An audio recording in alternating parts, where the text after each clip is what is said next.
I'm big on the humans driving the AI tools. Mm, Like we should be managing it even as it develops. We cannot take our finger off the pulse and just let it control and run everything because that's just not going to serve us. There's sure there'll be processes we'll learn, oh, that's so much easier, but you still need humans to check because if you do sack all the humans on your teams, well, what if there's a scam, a sham, a glitch? The whole system goes down and you're relying on AI to run everything. If you don't have humans who know how to manually do it, you're going to be completely like lost, to not swear.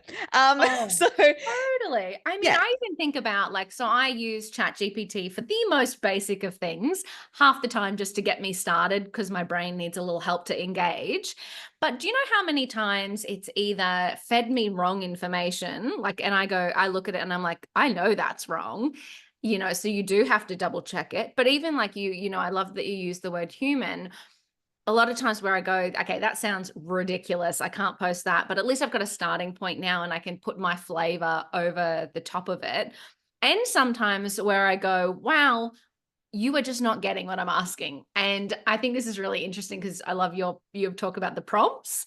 So I think that all of these different scenarios just requires a human. We can't completely outsource our lives to AI.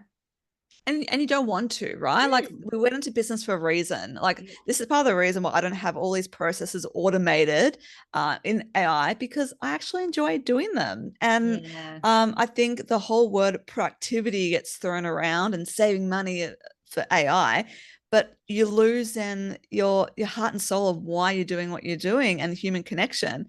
And I really liked what you were saying before with getting started. That's 100% how I use it and how I've Mm. continued to use it last 2 years. It is honestly a starting point only. Then I come in. It's never just a set and forget thing ever. And it's just helped me with come up with frameworks. Like for my book I'm writing, it's come up with chapter outlines based on all the materials I've given it from past keynotes and workshops and everything. I've asked it to, yeah, create an outline for an article based on all that information I've fed it in my brand voice, all of this stuff. And so Mm. it's become a real support when I am overwhelmed or tired. But, and this is a key thing here, you get this like massive dopamine hit when you see AI generated content. You're like, oh my gosh, Look that at is so that. cool. In seconds, we're still like, so like, or like freaked out or just fascinated by it. And so many people though are running with that dopamine hit and going, this is perfect. Oh my gosh, I want to publish it right now and send it out right now.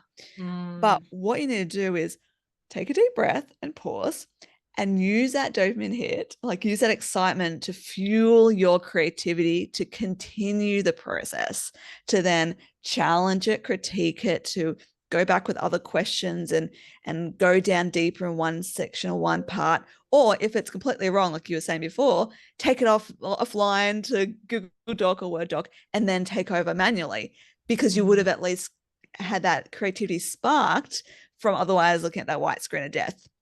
And that is how we need to work with it, not just go, that's amazing. It took me 5 seconds. I can now go on with my day. Like, no, it will save you time, just not 5 seconds.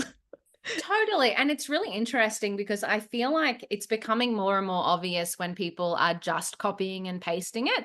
It absolutely has a format that it prefers. And as somebody who uses it and knows its output, now when I look at some people's social media posts or their blog articles, I go, wow, that was just copied and pasted from ChatGPT. Like, so even now I'm really conscious of formatting. I'm like, because it does a little heading and then the little semicolon and then the thing. And I'm like, oh, I'm like, okay, I'm never going to post like that. I'm going to create a heading, like do a new paragraph, bold this, like change it up because I'm like, I know what AI looks like now. I don't want people to look at it and go, wow, she just copied and pasted that. Even if I did come in with my own ideas and my own brand voice, I think even down to formatting, you have to be careful about. Yeah, and Because I'm gonna ask you surely a question. the, I'm I gonna was ask you a gonna, question, Danielle. I want to yeah, like tell me. when you see that obviously AI generated content, how do you feel about that brand? I Like don't bother. Well, I don't bother exploring it. I go, what? I don't. I just go, oh, lazy. I go lazy, and I'm not even going to bother reading it.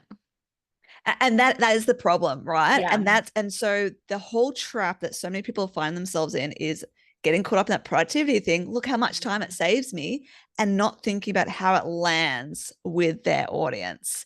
Yes. And because we're using AI more and more, we are picking up those words, those formats, the typical structures, the typical, like all of that stuff. And straight away, Mm. you lose that know, like, and trust factor. You're like, ugh, not going to bother. That's 100% what I'm doing. I actually go in first, always with a critical lens, ready to like catch the AI content.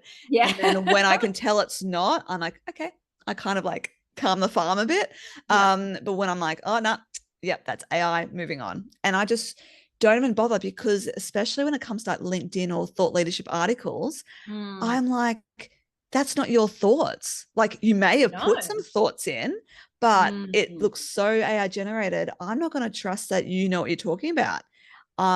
What you need to do is obviously train up on your brand voice and give it enough background information so that, and then add on top of that case studies, Yeah. opinion stats, to add more layers to it, Mm. because you want to basically have AI helping you for like almost indistinguishable AI content. Like, if you've done it properly, no one should be able to tell that you've had AI help. That's the goal.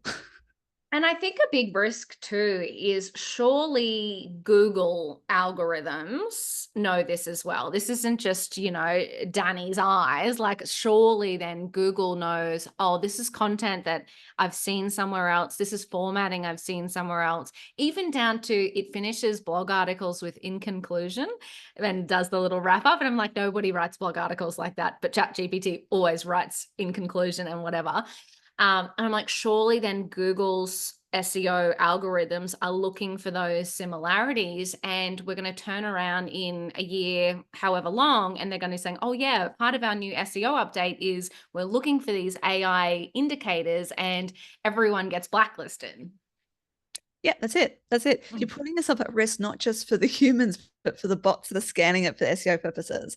Mhm. 100%. It's just, and remember as well, that SEO also comes down to the engagement levels. So if Yeah. people are just jumping on, seeing it's AI and jumping back out, well, you're going to lose points there too. So Mm. you got to be really, just look, it can save you time. Just to think about this way: if you were writing an article from absolute scratch, if you're not a writer, you're procrastinating or whatever, it could take you a day. Now, I'm not then recommending you use AI and get it done in 5 minutes. It might Mm. take you 2 hours versus a day, but not 5 minutes. Yes. So 2 hours with working collaboratively with it, providing it samples, tweaking, blah, blah, blah, that's still saving you time, but you at Yeah. least know that it is quality, you've looked at it and everything like that. So that is just so, so important, making sure you always have the final say and you give that tick of human approval.